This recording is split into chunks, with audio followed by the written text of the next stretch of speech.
Salut, j'espère que tu vas bien. Comment développer son leadership grâce à ses émotions? Voici donc le sujet et la thématique de la vidéo que je te partage aujourd'hui.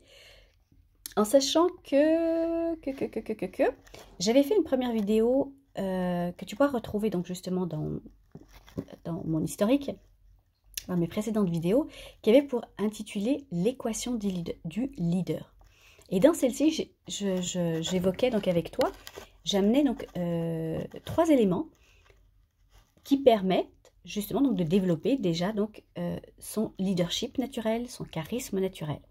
Dans cette vidéo, donc je te le résume là rapidement, mais je t'invite à aller la regarder si tu ne l'as pas encore vue.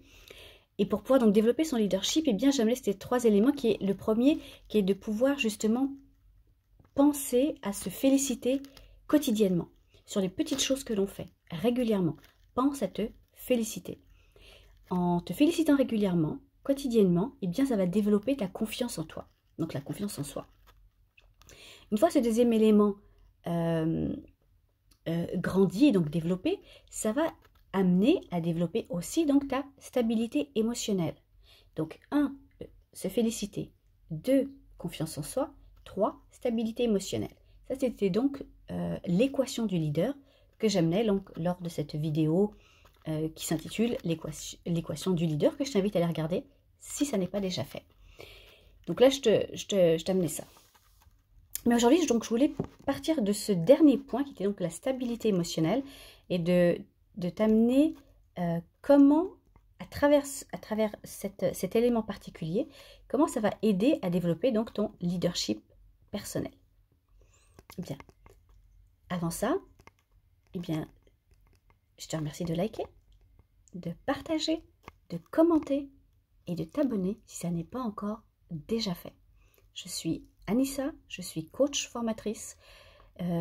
J'accompagne les individus à développer leur intelligence relationnelle, que ce soit dans leur domaine de couple, dans leur domaine professionnel. Tous ces domaines-là, eh bien, voilà ce sur quoi je travaille essentiellement. Donc aujourd'hui, donc sur développer son leadership grâce à ses émotions, eh bien tout d'abord, je vais rappeler donc rapidement c'est quoi un leader. Un leader, d'ailleurs, essaie de te remémorer toi, dans ton passé, mais ça peut être actuel aussi, quelle personne dans ton entourage, dans ton environnement, professionnel, familial, sportif ou dans l'enseignement, parce que ça peut être un professeur aussi hein, que tu as pu avoir. Quelle est la personne dont tu te souviens et de qui tu pourrais dire que c'était un leader pour toi? Il a été un leader pour toi. Ok? C'était quoi ses qualités? Un leader, il doit être passionné, passionnant et positif. J'imagine que la personne à qui tu penses, à qui tu fais référence, a certainement ces 3 qualités-là. Donc ce sont des qualités que je t'invite à développer pour développer toi-même ton propre leadership. Que ce soit ton leadership professionnel, familial, sportif, si tu évolues dans le monde sportif, ou dans le domaine de l'enseignement, ou dans le domaine de ta relation de couple, ou de parents avec tes enfants, éventuellement. Le leadership, on peut le trouver à plusieurs endroits. Ok, c'est pas nécessaire que ce soit dans un seul endroit spécifique. Donc si tu es même un papa, une maman et que tu souhaites développer ton leadership auprès d'eux parce que tu veux laisser une trace, parce qu'un leader c'est ça, il laisse une trace, il a des valeurs qui sont hautes, il a des valeurs qui sont claires et il a des valeurs qu'il transmet. C'est quoi les valeurs que tu veux transmettre, que tu veux laisser? C'est quoi les valeurs qu'on t'a laissées, que la personne que tu considères comme avoir été un leader pour toi, quelle valeur est-ce qu'il t'a laissé? C'est en ça quand je dis que un leader laisse une trace. C'est une trace là vis-à-vis de son entourage. Parce que les leaders ont aussi donc comme qualité le fait d'être inspirant, le fait d'avoir une grande qualité d'écoute, le fait d'être confiant, rassurant. Est-ce que ce sont des qualités que tu as là, présentement, actuellement, à combien est-ce que tu pourrais les évaluer éventuellement? Donc, sur une échelle de 1 à 10, à combien est-ce que tu évalues ton niveau d'inspiration, ton niveau de qualité d'écoute, ton niveau de confiance en soi, ton niveau de le fait d'être rassurant ou rassurante. Ça, c'est une première chose, donc un leader. Maintenant, comment est-ce qu'on peut développer aussi justement ces qualités de leader grâce à ses émotions? Les émotions, il faut savoir que c'est un ensemble de sensations. C'est un stimulus, donc un déclencheur extérieur, un déclencheur externe qui vient provoquer chez nous donc des sensations. Et ces sensations donc vont entraîner une réaction. Quelle est cette réaction? Je te pose la question.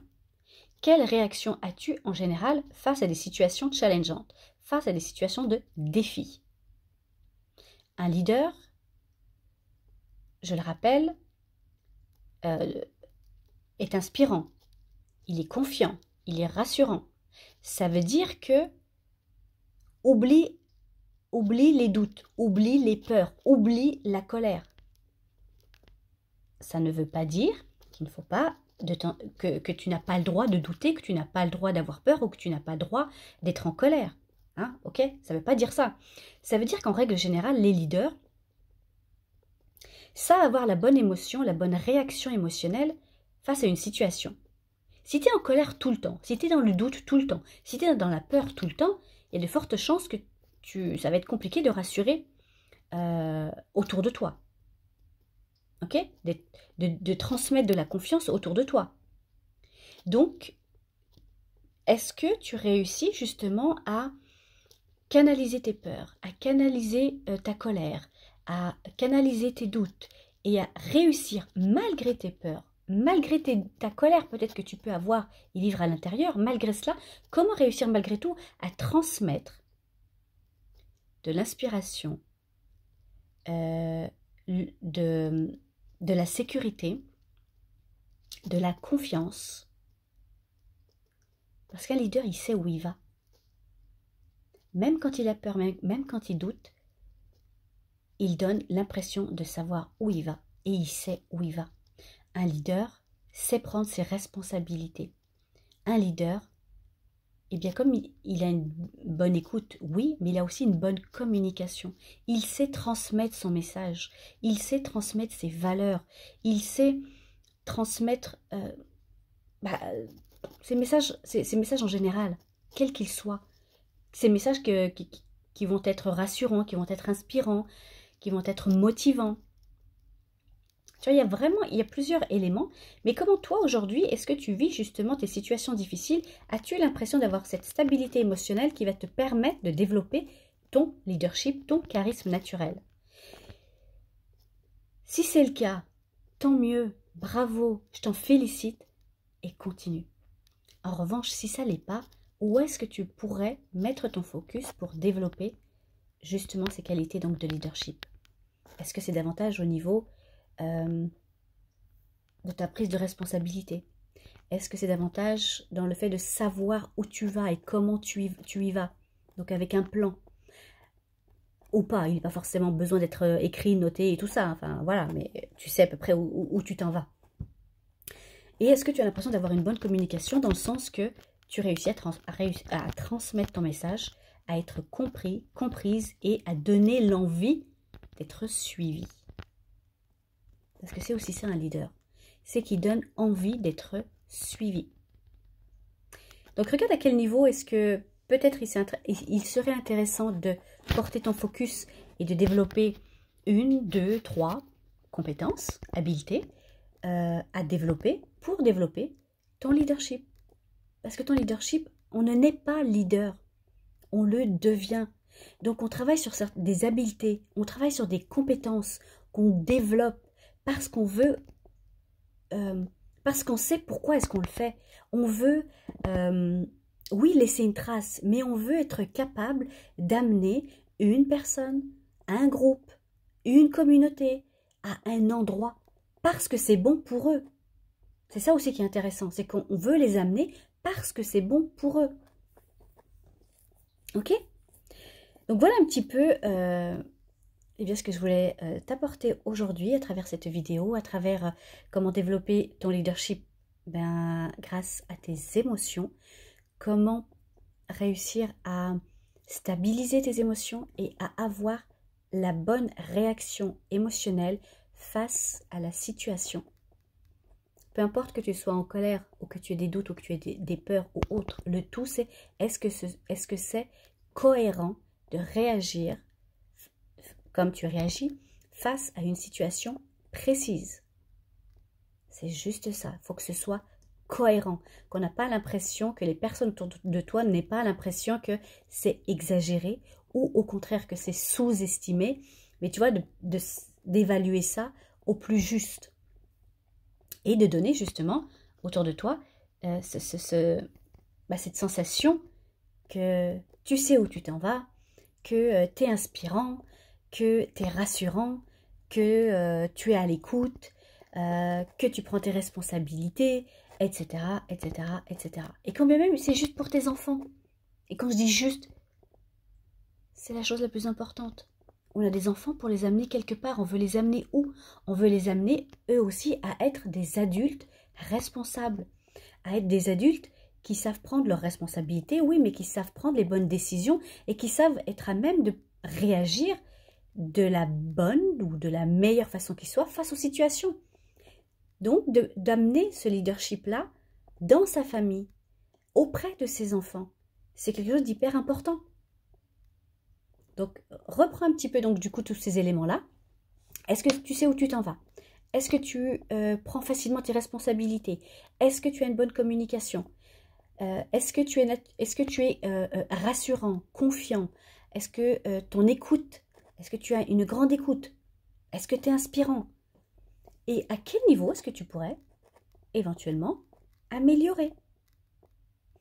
Mets-moi en commentaire à quel niveau justement est-ce que c'est plus difficile peut-être pour toi?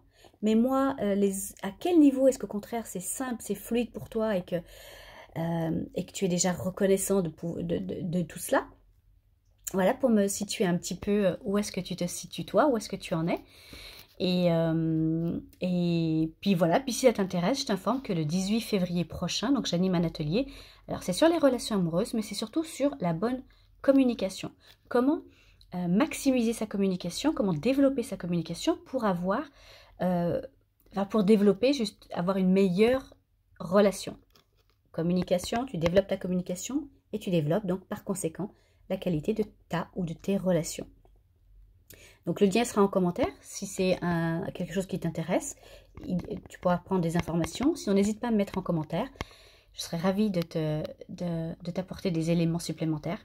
Et puis, n'hésite pas à liker, à commenter, à partager la vidéo si tu penses qu'elle peut aider quelqu'un, elle peut soutenir quelqu'un dans ton entourage. Et puis à t'abonner si ça n'est pas déjà fait. Et moi, je te dis à très très vite.